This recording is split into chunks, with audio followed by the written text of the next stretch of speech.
Hey, what's up guys? Tony here, and you're watching some Titanfall gameplay on my channel, which might come as a surprise to some of you guys, maybe not to others if you were in my stream the other night.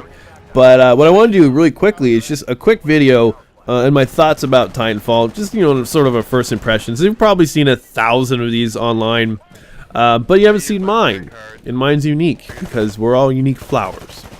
And so I figured what I would do is, as a guy who has sort of stepped back from the shooter genre, I want to take a look at it and sort of give an unbiased opinion. I mean, everyone's biased in their own way, but because I haven't been playing shooters in a while, I'm just not as familiar with them, as I used to be. I mean, it all comes back, while you're playing, but it's just I'm not engrossed in it. I'm not in the day-to-day shooter world. So I'm going to give you that approach. So what I'm going to tell you right now is, first and foremost, Titanfall is actually a lot of fun. I went in thinking that it wasn't going to be a lot of fun. My mindset going in was that it was going to be another Call of Duty, and I was going to be disappointed because there's going to be shitty hit detection, or just one-shot kills, or just dumb drop shots, and just these dumb, arcadey, cartoony aspects of the game that sort of revolve in Call of Duty. And the reason why I keep making the comparison to Call of Duty is just because of the fact that Respawn Entertainment, used to be part of Infinity Ward. Those guys left and they started their own company. And because when I look at Titanfall, I see design elements, graphically speaking, that resemble Call of Duty. So it's there. I see it. Some people don't, but I mean, I do. I see it, and it's like I said, it's not that graphically speaking, it's not a problem, but it just carries with it some weight and just a little baggage for me. That's just for me. Might not be for you, but it does for me. It carries a little baggage. So there's that. There are some other things I'll tell you about what I don't like, just because I'll get it out of the way. And I'll talk about what I do like. The other thing that I noticed is that sometimes the connections are a little spotty. There was a time where I was shooting this guy and he ran up and he kicked me, but on my screen he was like a mile away. In the kill cam he was right on top of me. And that's pretty standard Call of Duty net coding or lag compensation or whatever the hell it is. That hasn't really gotten any better over the years, obviously. There are weapons in the game that are really stupid. Like shotguns are super powerful. Shotguns are pretty powerful in almost every game that they're in. So much so that when you're going toe to toe with like a carbine or something, you get first shots on. You take one shot from the shotgun and you're dead. It's pretty retarded. The range is also pretty gnarly as well, which is again a big Call of Duty thing. That reminds me of like Modern Warfare 2. You can shoot those 870s from pretty much a mile away and get a one-shot kill.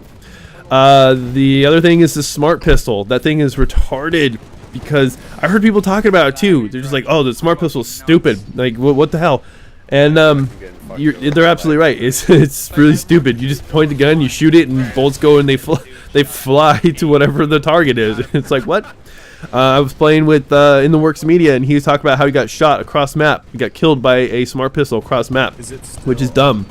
For whatever reason, it seems, at least for Twitch shooters, they've done things to make this required skills to get into the game lower and lower and lower. I think that this is me being old school, but I think there should be a level of skill required to play any game. Battlefield has done the same thing. Everyone complains about how it's easier, sort of a noobier sort of game. The amount of skill that you need to invest before getting into Battlefield or before getting into any shooters is diminished. So you don't really need that much. You can just go in and mess around.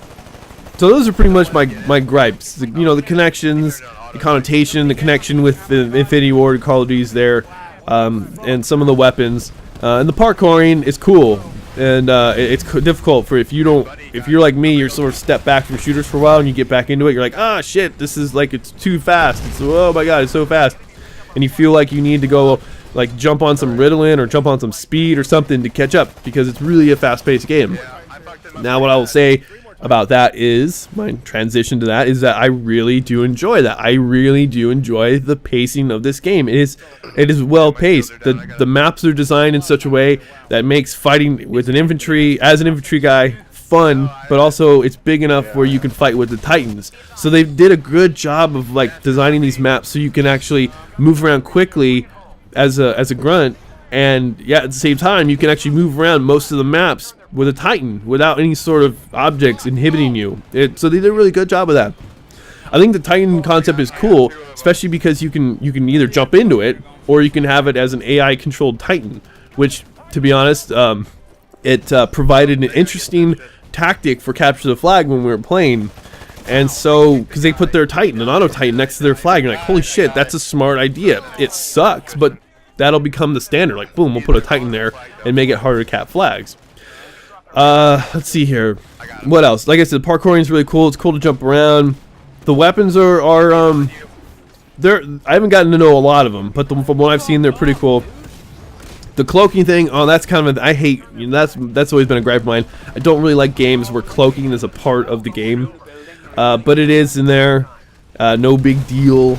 The other thing is more than anything else, you get a sense of excitement. The game brought me back to like my Black Ops days when we had a clan together and we would run and we would just pub stomp all night long, and we had call outs for everything. All the maps, they all had call outs, and this reminds me a lot of that, where if you get a tight group together, you know, you tight six people together and you get call outs and you've got roles to play, it can be one of those fun pub stomping games. The other great thing about Titanfall is that it's just, you can go in and you can play a match 2 in about 10-15 minutes or so, you know, maybe a little longer, get a couple matches in, no big deal, and then go do something else. Unlike Battlefield, where you spend 30-40 minutes on one match.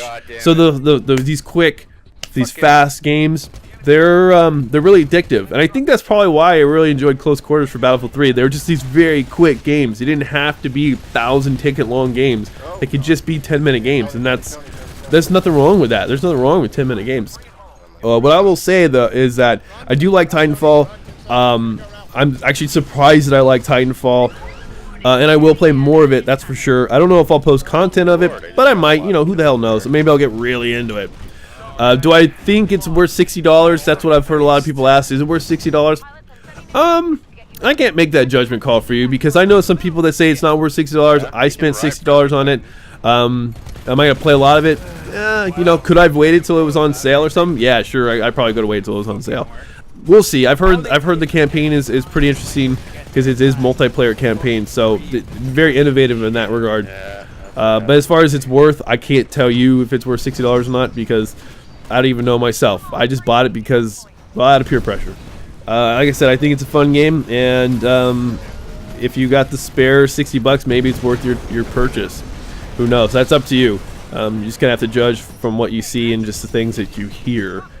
But what I will say in closing is that what I initially thought about the game and what it really is different. So I'm glad I gave it a shot. How about that? That's a good way to conclude. So anyways, guys, thanks for watching. Thanks for subscribing. And I shall talk to you guys later. I told you we'd win. Because that dude camped on the flag. Was that negative thinking you said that? Yeah, negative thinking went negative. Well...